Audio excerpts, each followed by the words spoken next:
How to change your payment threshold in AdSense. This is the key setting that controls when Google sends you your earnings, whether you want to get paid sooner or you want to wait until you reach higher amount. AdSense lets you adjust your threshold in just few clicks. So let me show you how. Firstly, you want to make sure you have your right account selected. So currently I have AdSense for my YouTube account. And now we want to navigate to payments. So simply click on payments and then payment info. And from here we want to go to settings, then manage settings.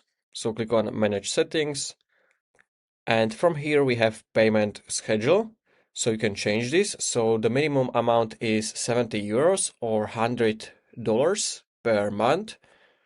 So let's say your current threshold is 70 euros or $100, and you want from Google to pay you only when you reach 200 bucks or 200 euros, whatever currency you use.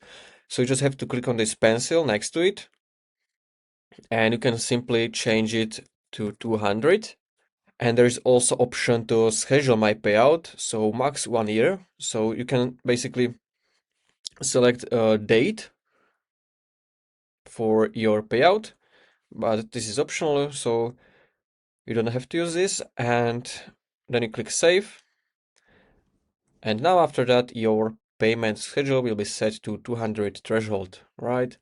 So this was a quick video how to change your payment threshold on AdSense. If you found this video helpful, consider subscribing for more tutorials like this one.